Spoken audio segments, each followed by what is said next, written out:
존경하는 전주 시민 여러분, 전북도민 여러분, 인사드립니다. 더불어민주당 대통령 후보 이재명입니다. 다가오는 6월 3일에는 반드시 이겨서 새로운 대한민국, 진짜 대한민국 확실하게 만들어서 보답드리겠습니다. 비 오는데 이렇게 많은 분들이 나와 계셔서 참으로 감사드립니다. 어제도 전남 일대를 순회할 때 비가 장대비가 내렸는데 한 분도 가시지 않고 그 긴 시간을 기다려 주셔서 제가 눈물 나던데 오늘도 꼭 그렇습니다. 여러분, 절실해서 그러신 거죠? 절박해서 그런 거죠? 6월 3일에 우리가 힘을 모아서 꼭 해야 될 일이 있어서 그런 것이죠.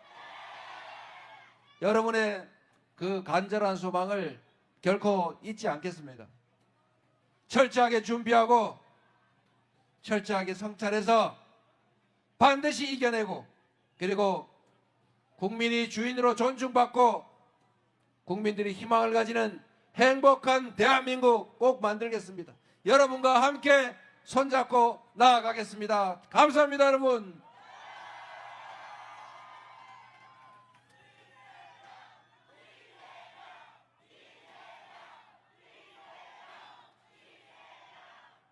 여러분이 이렇게 절박한 마음으로 함께하는 이유는 첫째는 나라가 걱정되어서일 것이고, 둘째는 여러분의 삶과 자식들의 미래가 걱정돼서 아니겠습니까?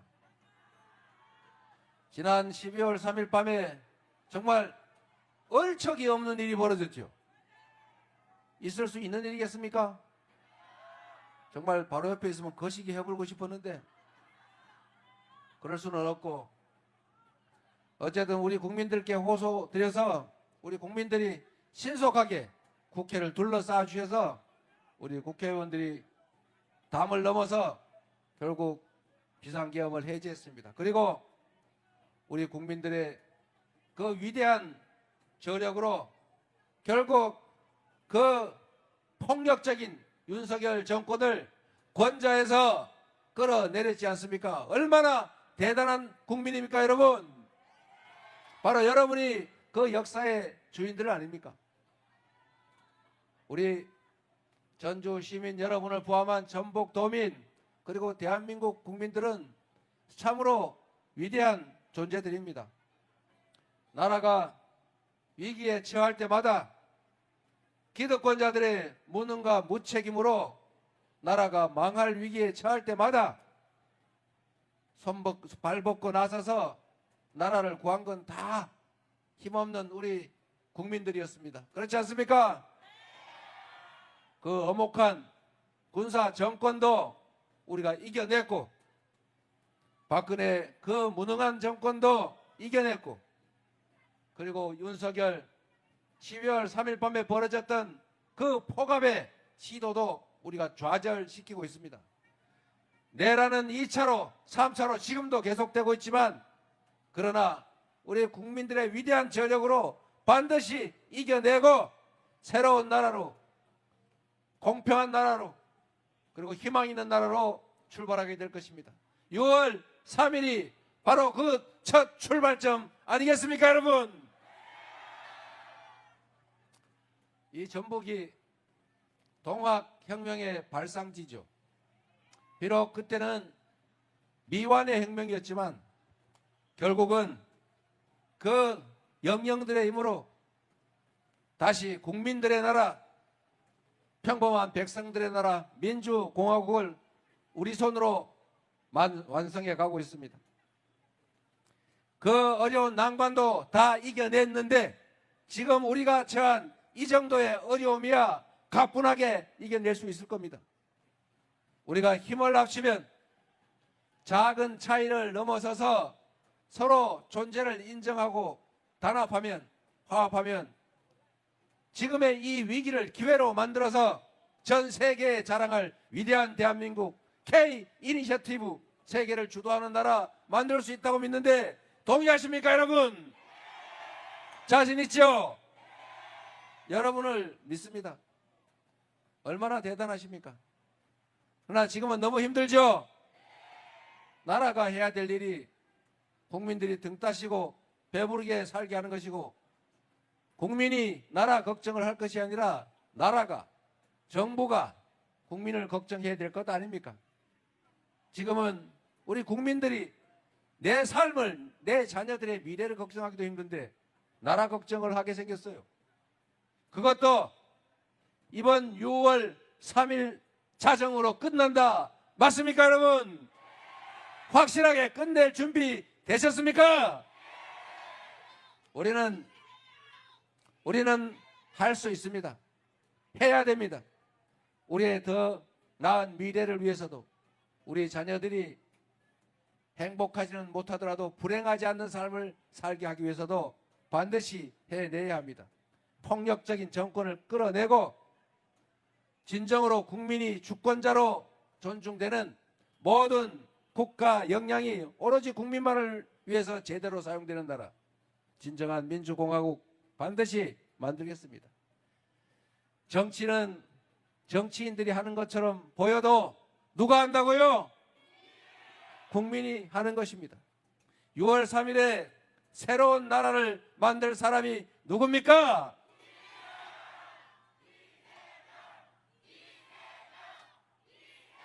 다 알면서 일부러 오답을 해주시는 거죠. 이재명을 도구로 사용해서 충직한 일꾼으로 뽑아서 국민들이 스스로 만들어 나갈 미래 대한민국 아니겠습니까? 이번에는 제대로 한번 해보시자고요. 저번처럼 우리가 조금 부족해서 실패하는 바람에 너무나 많은 것들이 망가지고 많은 걸 잃었습니다. 평화도 잃었고, 경제도 잃었고, 국제 신인도도 잃었고, 그리고 민주주의도 잃었지 않습니까? 이제는 다시는 잃지 맙시다. 다시는 뺏기지 맙시다. 반드시 이겨냅시다, 여러분.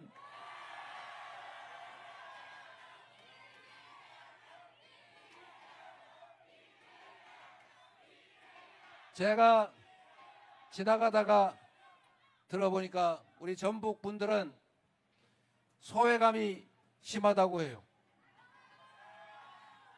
제가 몇 년 전에 대선 출마를 하면서 그래 우리가 전북을 먼저 가자. 그래서 전북을 갔다가 그 다음에 광주 전남을 갔더니 광주 전남 가는 길에 들렀다더라. 이렇게 말씀을 하시더군요. 그래서 바꿔가지고 이번에는 그러면 광주 먼저 갔다 오고 전북은 따로 가자 이랬더니 돌아가는 길에 들렀다 이렇게 얘기를 하더군요.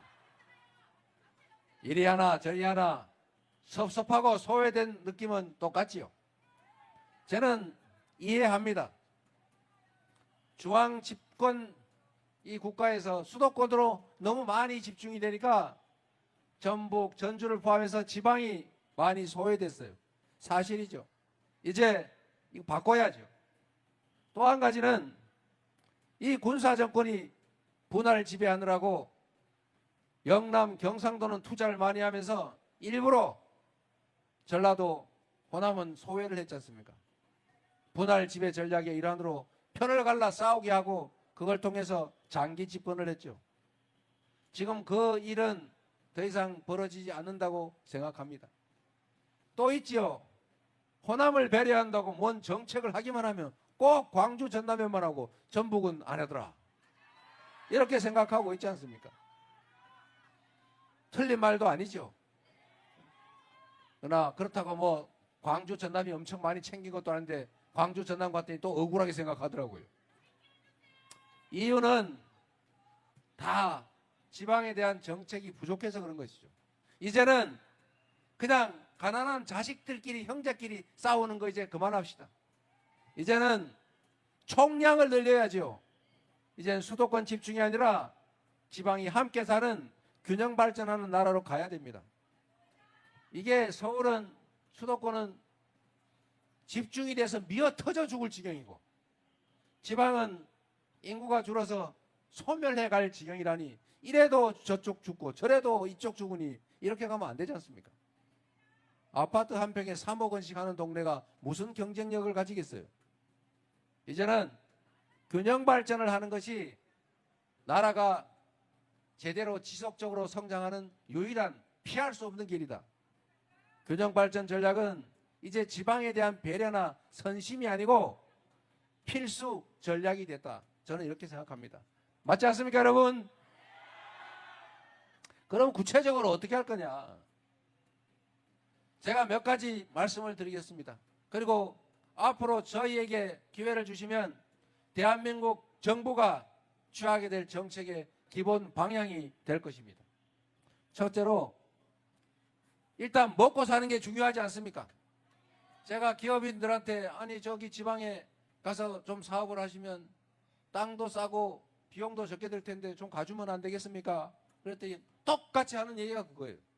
사람이 없습니다. 그래서 제가 지방에 가서 아니 사람이 없어 기업이 못 한다는데 왜 자꾸 서울로 갑니까? 그랬더니 일자리가 없어서요. 다 맞는 얘기죠. 닭이 먼저인지 알이 먼저인지 모르겠지만 여하튼 둘 다 원인이죠. 그러면 방향은 정해진 거죠. 기업이 지방에서 사업을 해도 돈을 벌 수 있게 해주는 것. 두 번째, 지방에도 인재가 있을 수 있는 것, 살 수 있는 정주 여건을 만드는 것. 세 번째, 교육받고 연구할 수 있는 여력이 생겨야 되는 거죠. 그리고 거기에 정부의 행정적, 재정적 지원이 있어야 될 겁니다.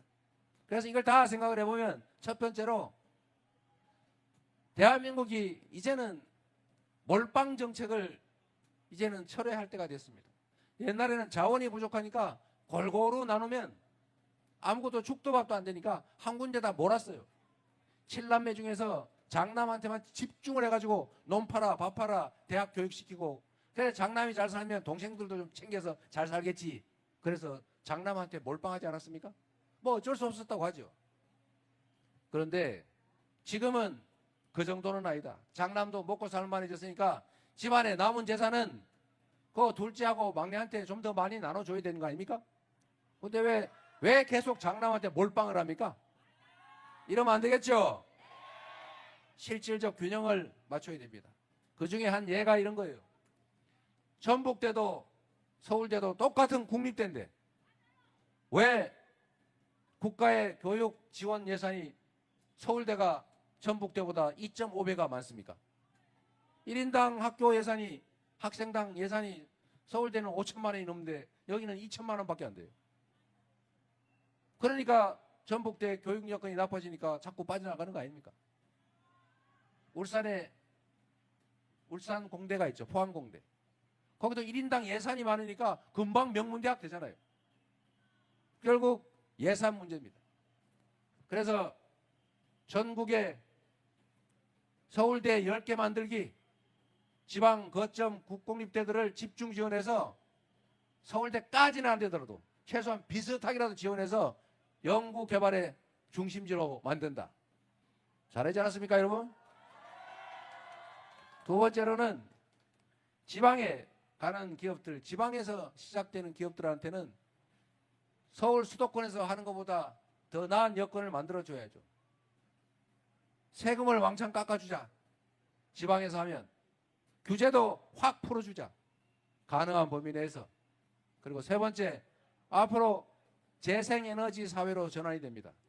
이제 화석연료로 만드는 탄소를 배출하면서 만드는 제품은 사지 않는다. 뭔 백이라고요? 알리백. 여러분도 다 알죠? 그 아리백 모르는 그 어떤 사람들이 이번에는 아이윌백 그러고 있던데. 예? 아리백은 돼도 아이윌백은 안 됩니다. 근데 욕하지 마세요. 앞으로는 전 세계가 화석연료를 이용해서 그 에너지로 만든 제품은 안 산다. 이게 세계적인 표준이 됐습니다. 이제 유럽이나 미국으로 제품을 수출하려고 그러면 이거 혹시 화석연료로 만든 거 아니야? 네, 탄소를 배출하면서 만든 겁니다. 그러면 탄소 부담금을 엄청나게 때려맞게 돼 있어요. 재생에너지로 만들지 않으면 수출도 안 된다. 그럼 어떻게 해요? 국내 글로벌 기업들이 공장을 해외로 지금 옮길 계획들을 세우고 있어요. 옮기고 있어요. 전 세계가 재생에너지 비율이 최하 30%에서 70%씩 되는데 대한민국은 재생에너지 업체를 때려잡느라고 지금 9%밖에 안 됩니다. 삼성전자 혼자 쓰기도 부족하다고 해요. 어떻게 되겠습니까, 앞으로? 그래서 지금부터는 대대적으로 신속하게 과감하게 재생에너지 사회로 전환해야 됩니다. 국내에서 태양광, 풍력, 지열 이런 자연에너지를 대규모로 개발해서 사용해야 돼요. 그런데 여러분, 여기에 바로 여러분의 기회가 있습니다. 태양은 서울이나 전남, 전북이나 똑같은 양이 내려요. 바람도 똑같이 불어요. 그런데 서울 엄청나게 땅값 비싸고 사람이 많아요. 그런데 전북, 전남, 이 서남 해안 지역들은, 충남 해안 지역들은 사람이 없어요. 태양광 발전 사업하기, 바람 풍력 발전 사업하기가 너무 좋습니다. 땅도 싸죠. 방치된 땅도 많지요. 그리고 얕은 바다에다 다 풍력 발전 할 수 있죠.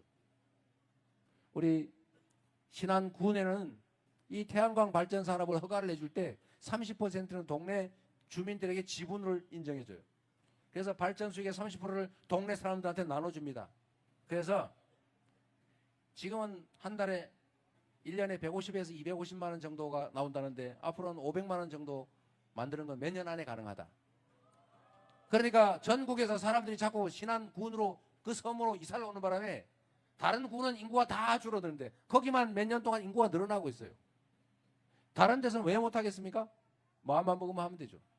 햇빛연금, 바람연금, 동네 노는 땅에다가 마을길 위에다가 방죽 위에다가 논둑 위에다가 그 묵어가는 밭에다가 다 태양광 발전, 좀 나쁜 산에는 풍력 발전해서 자기가 쓰다 남은 건 다 팔면 농사 짓는 것보다 몇 배 수익이 나는데 왜 안 합니까? 다만 문제는 전기를 생산해도 팔 데가 없다는 거예요. 정부가 곳곳에 아무 데서나 재생에너지를 생산해 팔 수 있도록 다 전원 코드만 꽂을 수 있게 쫙 송배전망을 깔아주면 여러분도 전주 시내에서 고생하거나 서울로 가지 말고 옛날 시골의 빈 땅으로 돌아가서 태양 농사를 지으면 훨씬 잘 살 수 있습니다. 이제 이렇게 만들어야죠.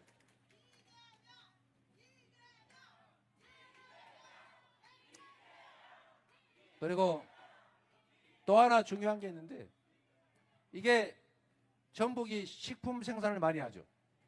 전북에서 콩농사를 지어가지고 콩을 팔면 전주시장에서 가격하고 저기 서울의 그 남대문 시장 콩 가격이 같아야 돼요? 달라야 돼요? 달라야 정상이죠. 수송 비용이 들잖아요. 시간도 걸리잖아요. 인건비도 들잖아요. 생산지의 가격과 원거리 소비지의 가격은 원래 당연히 다른 겁니다. 그런데 이게 아닌 게 딱 하나 있어요. 영광에서 전기를 생산해서 서울로 갖다 써도 저기 저 서산에서 화력발전소에서 그 가스 발생 막 하면서 매연 발생하면서 전기 생산해서 서울로 가서 써도 전기 요금이 똑같아요. 좀 이상하지 않습니까? 생산지에서 소비지로 가는 그 송전망, 그 엄청난 송전망 비용이 엄청나게 들어요. 그런데 전기 가격이 똑같아요. 이게 앞으로는 바뀌게 됩니다, 여러분. 어떻게 바뀌냐? 생산지의 전기 가격이 당연히 싸지죠.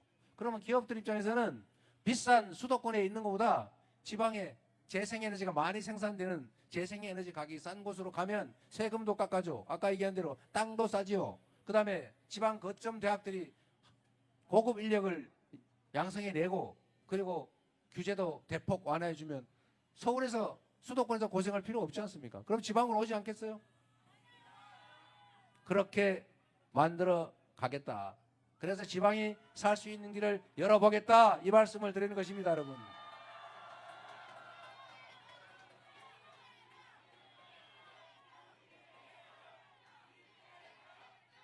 그리고 전북의 좀 특수한 요소인데 저는 대한민국 산업이 여러 영역에서 국제적인 경쟁력을 갖게 될 것입니다. 또 그렇게 만들어야죠. 첫 번째는 인공지능 첨단 기술 산업들을 집중적으로 키워야죠. 누구처럼 R&D 예산을 깎아가지고 연구를 못하게 해가지고 국내 연구자들 다 해외로 도망가게 만들면 안 되겠죠. 첨단 인공지능 관련 산업들을 집중 육성해야 됩니다. 근데 이거는 전북이 직접 관련됐다고 보기가 사실은 좀 어려운 면이 있어요. 두 번째, 지금 말씀드린 재생에너지 관련 산업을 집중적으로 육성해야 됩니다. 그러면 새만금 이런 데도 기회가 생기겠죠. 세 번째가 중요한데 문화산업을 키워야 됩니다, 여러분. 문화산업. 여러분, 폭삭 속았수다 봤어요? 얼마나 한국적입니까? 고부간 갈등에. 그런데 그게 전 세계에 먹히잖아요. 한국의 문화의 힘이죠. K-컬처, K-팝, 드라마, 영화, 그리고 최근에는 한국 민주주의. 응원봉을 들고 M16 소총을 이겨내는, 장갑차를 이겨내는 이 위대한 문화. 이거 다 수출할 수 있는 겁니다, 여러분. 대한민국의 외교 공간들은 한국의 문화를 전파하는 첨단 기지가 되겠죠. 한국의 문화를 수출해야 됩니다. 한국 문화산업을 육성을 해야 돼요. 그 중에 K-푸드가 있어요, 여러분. 전 세계 음식이 여러 종류가 있는데 뭐 고기도 있고 치즈도 있고 온갖 게 있죠. 가장 사람들 미래 음식으로 건강식, 이게 바로 한식 아닙니까, 여러분? 과거에는 보존이 어려웠는데 지금은 보존 기술이 뛰어나서 전 세계에 김밥, 비빔밥 수출하고 있어요. 김이 없어서 못 팔 지경이라는 것 아닙니까? 이제 K푸드를 중점 한국 문화산업으로 키워야 돼요. 자, 전 세계인이 한국 드라마를 보면서, 한국 음악을 흥얼거리면서, 한국 영화를 보면서 한국어를 배워요. 그 다음에 뭐래요? 한국 음식을 먹어봐야지. 지금까지는 못했지만 앞으로는 한국 문화를 세계적인 문화로 만들어서 그 문화에 기반한 문화산업들을 키워야 되고, 그 중심에 전북 식품 클러스가 들어가 있다. 희망을 가져야죠.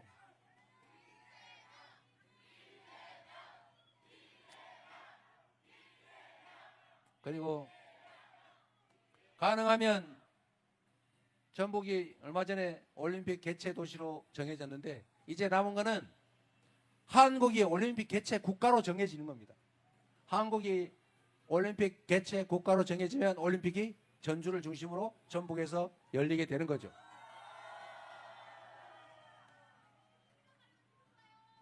올림픽 유치를 위해서 국가적 역량을 집중해야죠.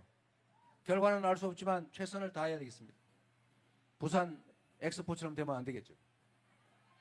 진짜 노력을 해야 되지 않겠습니까? 네. 그리고 무슨 일이든지 최선을 다하고 결과는 하늘에 맡겨야 되지만 저는 우리가 노력하면 올림픽 유치 가능하다고 생각합니다. 함께 최선을 다합시다, 여러분.